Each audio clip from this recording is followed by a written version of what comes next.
الحمد لله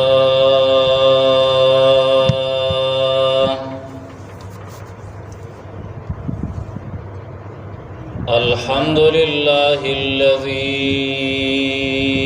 أنزل على عبده الكتاب ولم يجعل له عوجا والصلاة والسلام على سيد الرسل وخاتم الأنبياء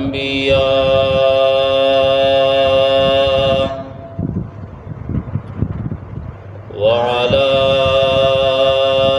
آله وأصحابه الأتقياء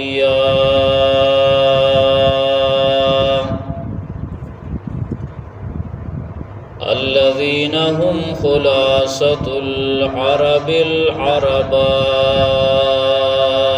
وخير الخلائق بعد الأنبياء أما بعد فأعوذ بالله من الشيطان الرجيم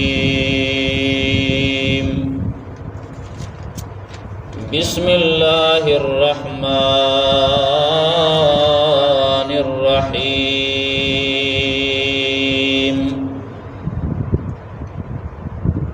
إن الذين يشترون بعهد الله وأيمانهم ثمنا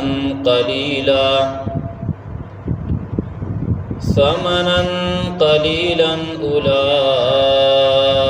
لا خلاق لهم في الآخرة ولا يكلمهم الله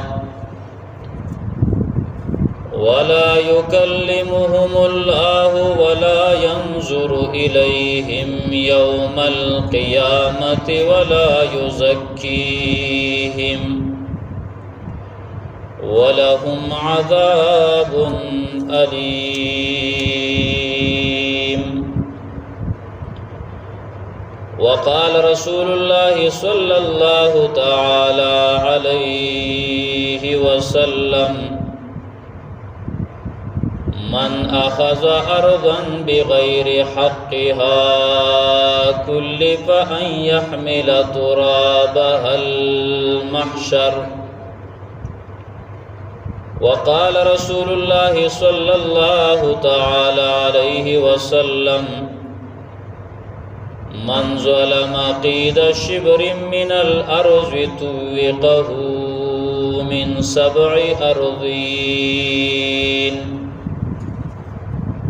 وقال رسول الله صلى الله تعالى عليه وسلم اشترى رجل ممن كان قبلكم عقارا من رجل فوجد الذي اشترى العقار في عقاره جرة فيها ذهب فقال له الذي اشترى العقار خذ ذهبك عني إنما اشتريت العقار ولم أبتع منك الذهب. فقال بائع الأرض إنما بعتك الأرض وما فيها. فتحاكما إلى رجل فقال الذي تحاكما إليه ألكما ولد؟ فقال أحدهما لي غلام وقال الآخر لي جارية. فقال أنكحوا الغلام الجارية وأنفقوا عليهما منه وتصدقوا أو كما قال رسول الله صلى الله تعالى عليه وسلم سبحان ربك رب العزة عما يصفون وسلام على المرسلين والحمد لله رب العالمين. زما عزتمندو سامعین و اوریدونکو دنن د دې جمعې په ورځ باندې دمون نمخ کی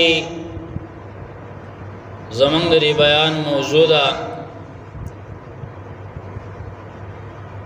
چې د پردي حق نه ځان ساتل. عزتمندو د هر څه په دنیا کې چې دي د ځمکې دي دا جایدادونه دي د دې حقيقي مالک الله رب العالمین دی. حقیقت کې هغه مالک دی الله رب العالمین. دغه د ځمکو عارضی اختیار عارضی ملکیت د انسانانو لور کړی دی او نه انسان وای دا زما ده. خو حقیقت ته چې سوچ وکي نو دا د یوم نه ده اسی دعوی دي. ځکه دغه انسان دلال شي بل تپادی شي بل لاړ شي بل تپادی شي. هغه د پخوانو خلقونه کم جیدادونه را روان دي نن چې داغي مالکان ماوتایو سباله د دې اختیارمنو مالکان نور دي او هغه په بیا تا یادی یا نه داغه د خوالي پورې خبره ده او منحصره ده پاغي باندې. خدا ترتیب را روان دی او د دې اختیارمن حقیقت کې الله رب العالمین دی او هیڅوک هم دانشي کولای چې دغه جیدادونه او دغه ځمکې د ځان سره ویسي. د دیو جن دغه انسان کډیر لوی مالدار اولی نه دی ډیر لوی جیدادونه ور سره اولی نه دي سره سپین گاڑی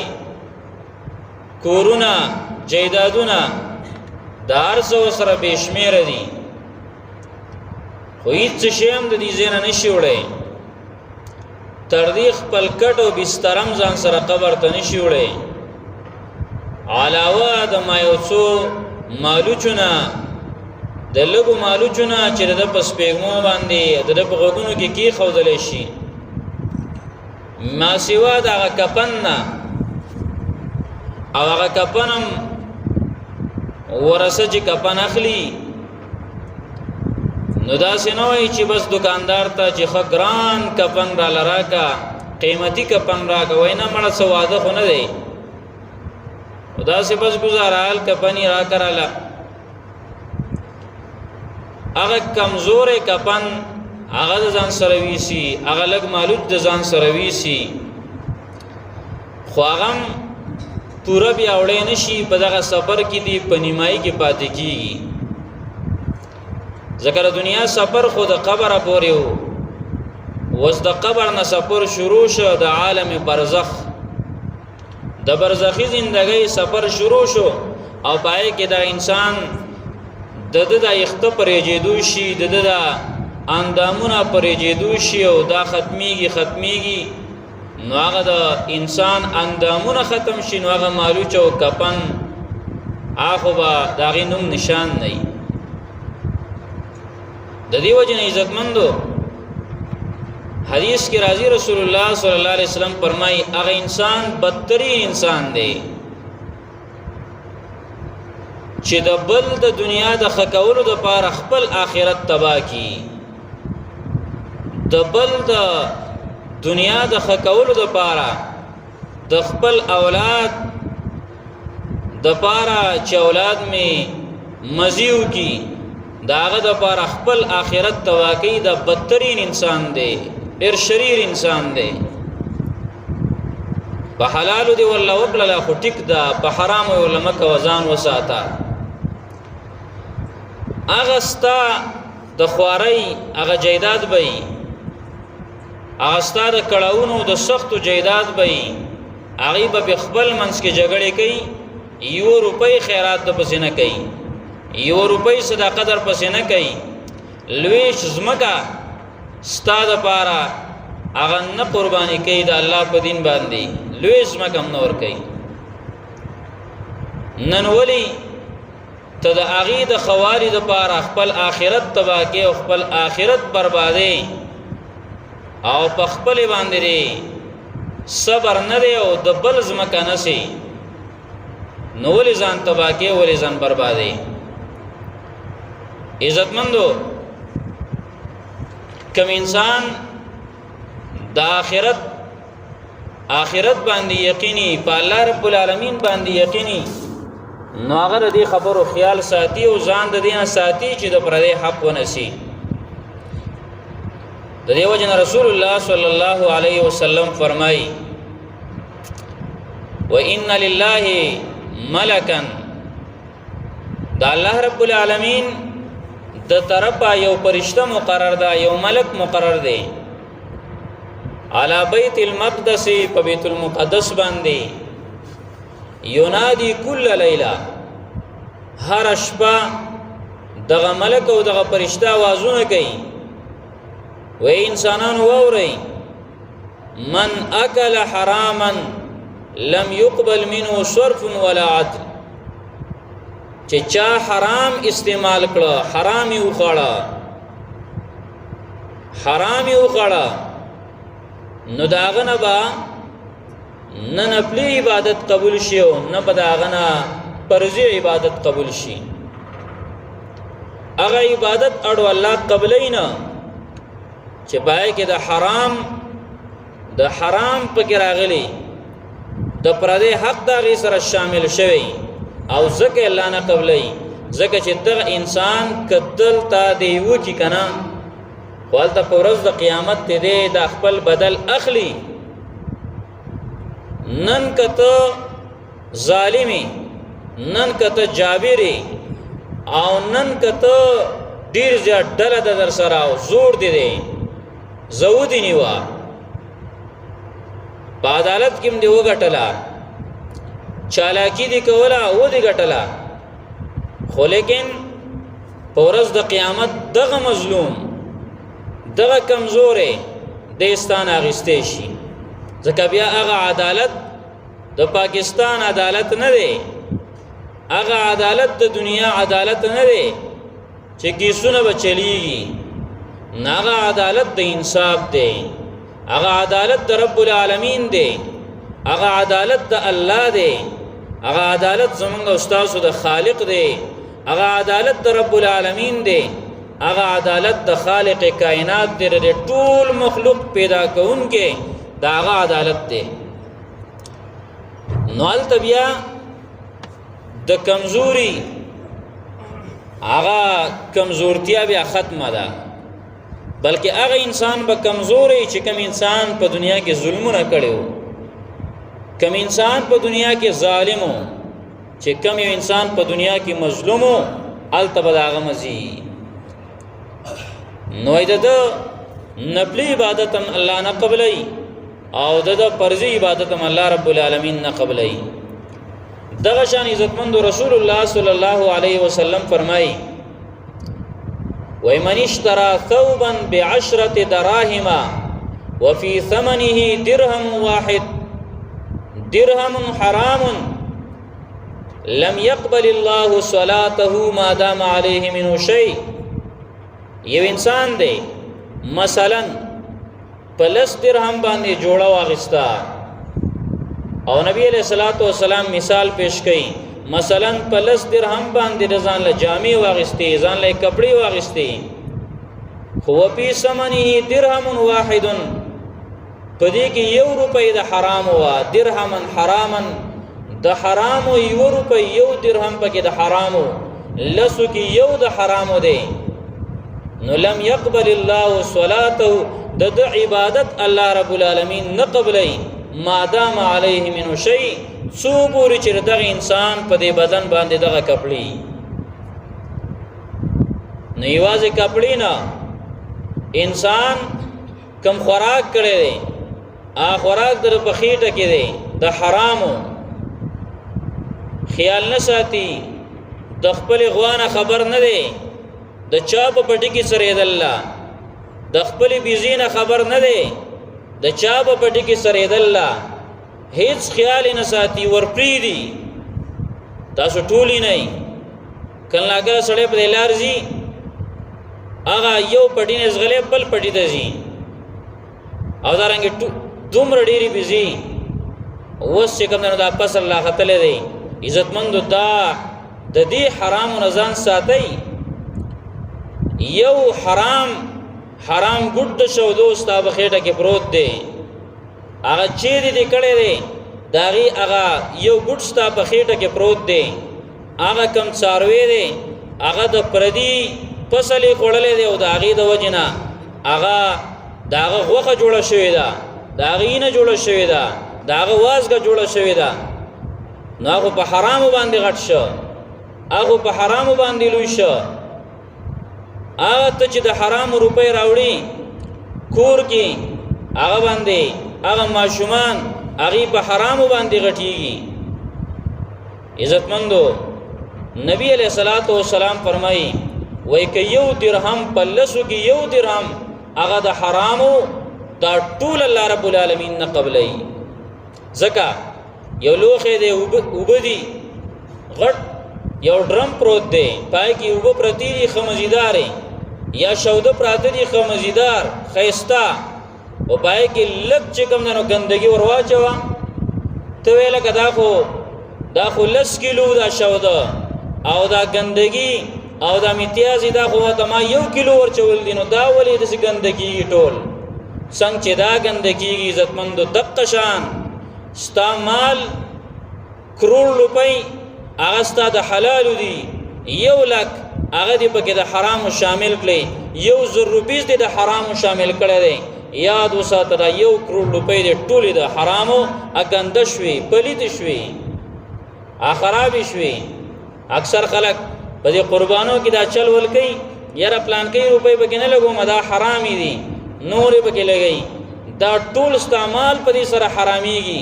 دا ګندکیږي پلید کیږي د حرام نزان وساته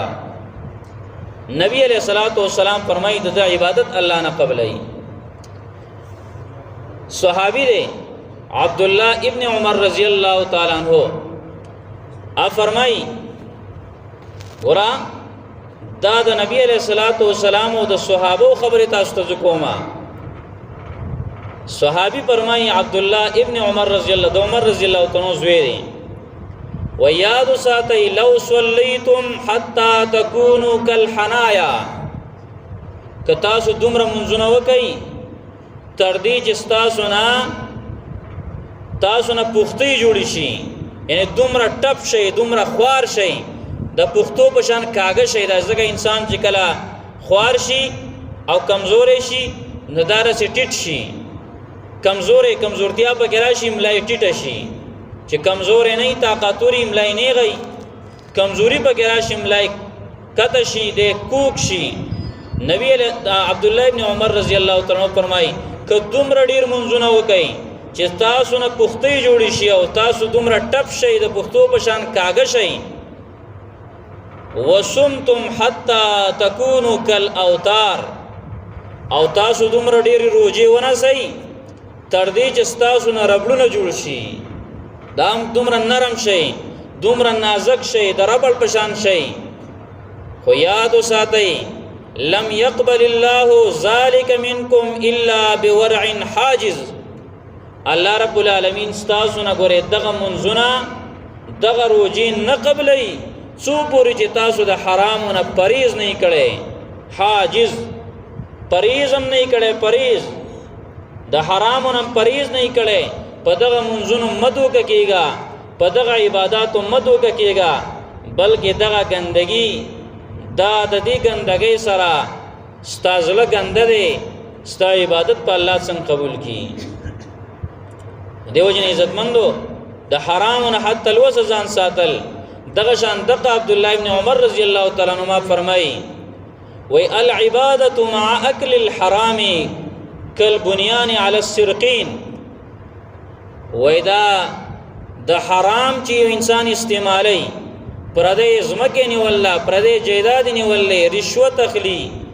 رشوت اخلي غلا کوي ډاکه کوي نوکری دا او نوکری صحیح نه کوي تنخواه پورا اخلي د خپل غ ډیوټي په ټیم کې ځان له نور کارونه کوي د ډیوټي په کار کې نور کار کوي او هغه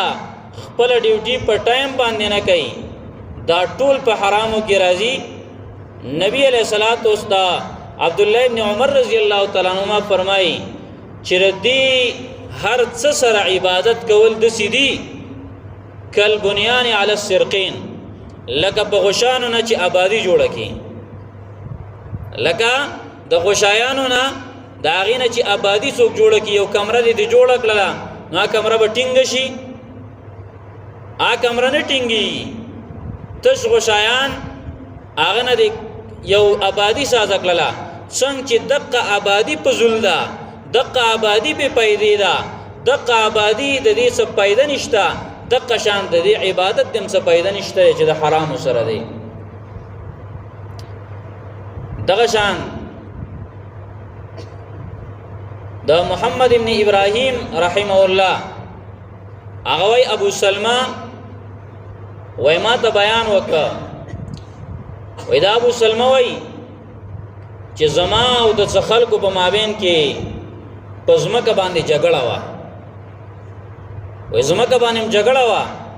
خصومت جګړه وا کیس په چلے ده پزمکه باندې وای پدې کې زرالم او عائشه رضی الله تعالی عنها ته ویل چې زما او د پلان کې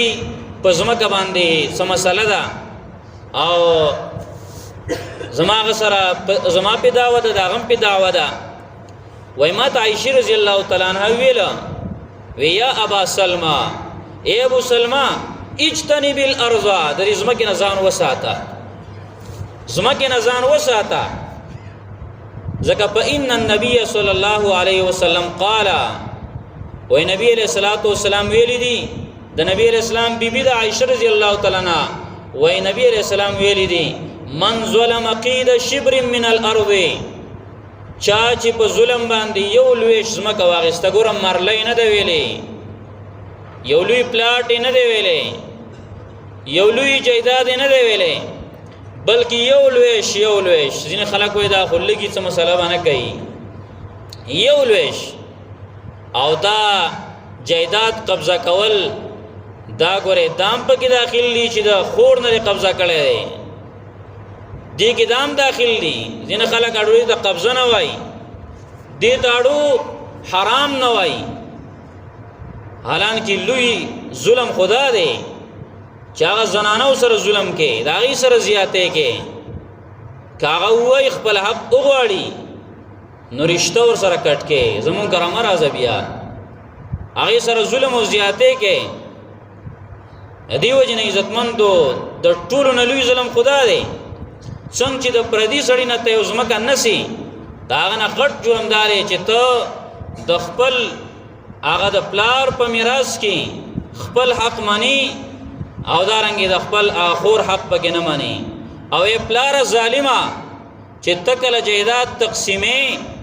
او ته پکې د خپل زوی سکه اغله ورکه او لور محرومه کې الله له بس جواب ورکه رسول الله صلی الله علیه وسلم له سړی راغی وېزه جیدات تقسیمو ما پلان کې زوی له دومره ور کوم پلان کې له ور کوم او وی پلان کې له ګډیر ور کوم پلان کې له کما نبی علیہ السلام وی داسې د بی انصافی او د ظلم په تقسیم کې زنه شاملېږم دی کې ز غوانه جوړېږم لوی ظلم دی او روان دی عزتمندو او بیا په څه باندې راځي کوي دام غلط ترتیب دی ځینې خلک وای یاره بس 1 लाख روپۍ ورکو کار به وشي په دې چرته کار کیږي پوره حساب ورکې څومره چې داغي شریعت کې حق رسیږي او باز وای مونږ ته معاف کړلې معاف کول به علي چې کله تا تقسیم وکړه او خور د ریوي د استای صدا دا زمای صدا دا د پلان کې صدا اغه ورستوي ما معاف ک او چرته معاف کړي دا زما کې دسه بے قدر دي چې معاف کړي تا نه معاف کړي ګوره دا څه خبرې دي دغه معاف کول هغه د نازله خبرې دي هغه واسم نه راکې جو بس ټیک د ماره ته پرې خو دنو اسم نه راکې کغواړم دشمنی ده دیو جن عزتمندو ظلم شروع دی نبی علیہ الصلوۃ والسلام عائشہ رضی الله تعالی فرمایي وای نبی علیہ الصلوۃ والسلام ویلا چې چا یو لوی اسمکه ونیو دلا تو وقه من 7 ارضینا دا ورتا د ومه زمکه پوری هار جوړ شي هار بی هار څومره زندگی بدیزا سل کالونه بواوړي خو یو ځل خو به ورځي که نه یو ځل به ستا ورتګي دا حساب خو به ورکې الله له دا تپوس خو به کېږي دغه عدالت ته خو به ورځي هغه ملائک فوجان خو به د یو ځل نیسي دلته نن د عدالت نه یریږي دلته نن د جج ته مخامخ کېدو نه یریږي خو هغه رب العالمین چې ججان هم هغه پیدا کړلي دغه قاضیان هم هغه پیدا کړلي دغه فوجان هم هغه پیدا کړلي هغه رب العالمین دا هغه مخامخ له چې ورشي او تا ظلم کړی ځمکه دې نیولې پردی نو الله رب العالمین له به جواب بیا ورکوي نبی علیہ الصلوۃ والسلام د ومې ځمکې پورې بهار جوړ شي دغه شان نبی علیہ الصلوۃ والسلام 15 سزاګانې په حدیثو کې د نبی علیہ الصلوۃ والسلام د دې نقل دي چې کوم یو انسان پردی ځمکه نسی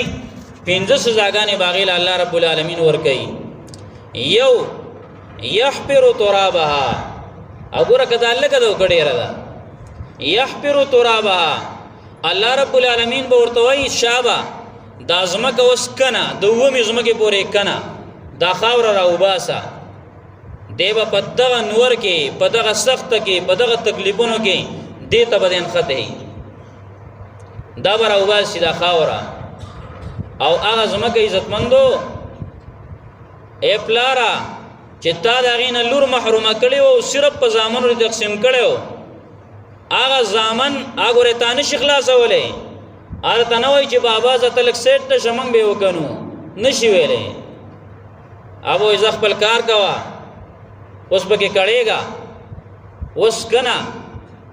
هغه ته پخوا به دې نه درځي هغه وایي زموږ نه به یو نیکي وغواړي هغه به ځان له چېرته تښتي یو یحفر ترابها الله رب العالمین به وایي دا خاوره د دې راوباسه دویمه سزا یحمل ترابها الى المحشر الله رب العالمین به اوس دغه خاوره دا پشاکه د ومې ځمکې پورې دا اوچت کا وګورې داسې نه ته وې اسانه به بس اوچت به کما تکلیف به سخت به دا په شا باندې او کې خودلې شي او محشر کې به ګرځي درېمه سزا ده ثم يتوب به بیا په دې میدان محشر کې د دقه ځمکې سره ګرځي نو هغه خور چې هغه ته محرومه کړي وا هغه لور چې هغه ته محرومه کړي وا او هغه انسان چې ته په زور باندې ځمکه نیولې وا هغه به تا ته ګوري او دارنګې څومره به خوشحالیږي او ته به کړېږي او تاویږي به یتوب به او ګرځي به میدان محشر کې څو پورې به ګرځي حتی یقضي بین الناس تر دې چې د خلکو مابین کې حساب کتاب شروع شي عزتمندو الله رب العالمین قرآن کریم سورۃ معارج کې یو کم 13 سپاره کې الله رب العالمین فرمایي 50,000 کاله به دا یو ورځي 50,000 کاله 50,000 کاله به ګرځي تاویږي به او څلورمه سزا دارا چې توقه من سبع ارضین د ومې ځمکې پورې بدله هار جوړ شي او پنځمه سزا دارا بیا به الله رب العالمین په دقه ځمکه کې خخ کې لاندې جهنم د ځمکې لاندې د دقه ځمکې لاندې بلال شي په دې کې به ډوب شي یخسف الله پای کې به اومنډي لاندې جهنم کې به بیا پروت او چغې به وي اڼاره به کوي نو عزتمندو دا ګڼ احادیث د نورم په دې باندې بشمیره چې څومره لوی جرم دی څومره لوی سزا ده چې انسان د پردی حق هغه استعمال کی پردی حق بخوري څه حال به د هغه انسان چې د قوم مال خوري ګوره انسان دی کنه د یو کس نه هغه هم ډیر دغه تاسو واورید دومره خطرناک عذابونه دي یو کس نه خو چې د قوم نه والی بل څه کوي داغه بل څه حالي دغه به دا یو کس ځا څنګه کوي مې کوي باور کی خو د قوم له بسور کوي د قوم ګناونه به بیا په شاکړي چې د انسان سره نیکی نه پر دې ګناونه بیا په شاکړي د قوم ګناونه هغه انسان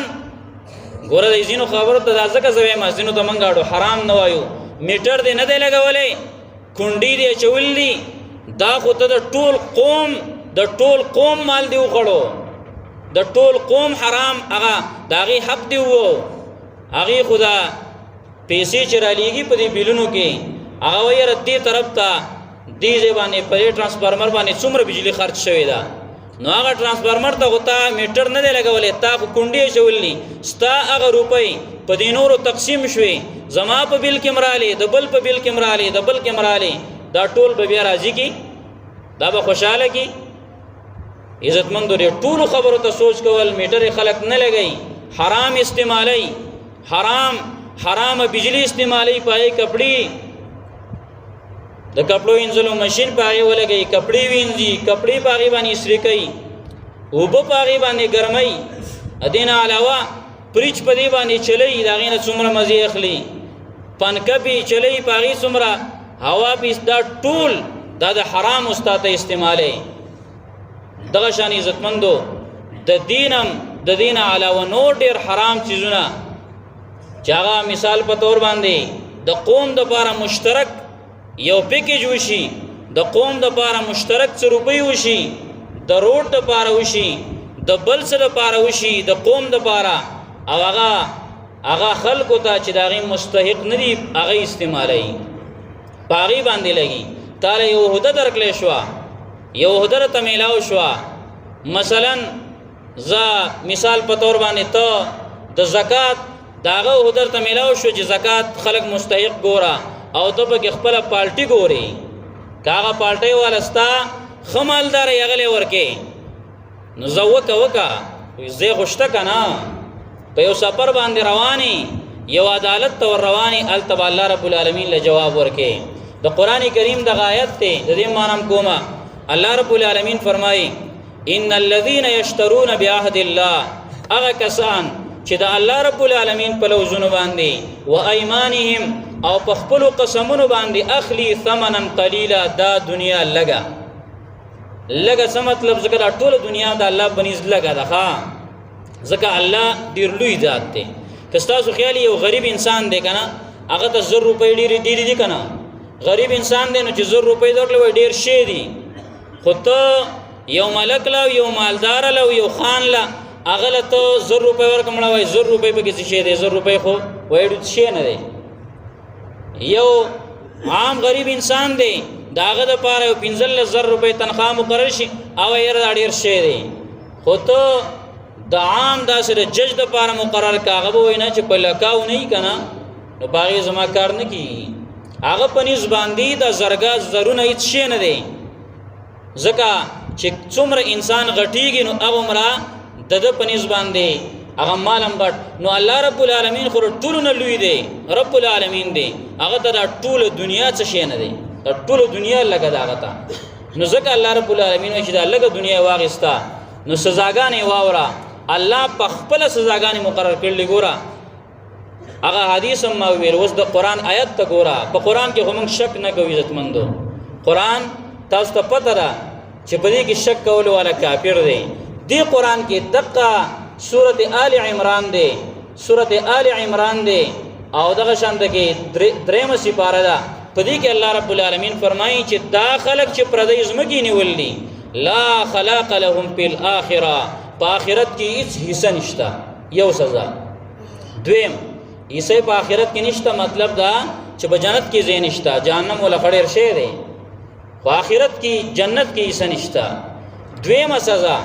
ولا یکلمهم الله، الله تعالی به ورسره په ورځ د قیامت خبرې ونه کي چې تا په قسم باندې زما دا پردی حق نیولی و، په قسم دې اخیستی و، زما په نوم دې اخیستی و، زما نوم دې ډال کړی و. لا یکلمهم الله، الله به ورسره خبرې ونه کي، نه کوم در سره خبرې ځه. او درېمه سزا ولا ينظر الیهم یوم القیامه، الله رب العالمین به ورته په ورځ د قیامت په نظر د رحمت سره ونه ګوري، په غضب به ورته ګوري، په قهر به ورته ګوري، خو د رحمت په نظر به ونه ګوري. او څلورمه سزا ولا یزکیهم، الله تعالی به د عذاب نه خلاص نه کی، الله به د عذاب نه پاک نه کی. او پنځمه سزا ولهم عذاب الیم، دردناک عذاب به ورله، سخترین عذاب به ورله. عزتمندو دا و د دې متعلق چې د پردی حق هغه استعمالول څومره لوی ګناه ده. الله رب العالمین ته توبه مونږ وباسو د مرګ نه مخکې، ورې د مرګ نه وروسته بیا څه نه کېږي. که ستاسو دا خیالي چې زه جنازه کې به بیا خلک اعلان کوي چې بس حق ته معاف کوي، نه معاف کوي، ورې خلک د ځلنه نه ماف کوي اسه د تاسو زماپ وای ځکه وستن شم غسته جو زماپ دي خزلنه خو یو الله خبر دی نه ماف کوي درته هغه خپل لوریم درته نه ماف کوي ګوره خپل خوریم درته نه معاف کوي نو دی وجنه عزتمندو د دې ټولو خبرو د دې علاج د مرګ نه مخکې پکار دی د مرګ نه مخکې چانس ترې دغه کارونه منګو کو الله رب العالمین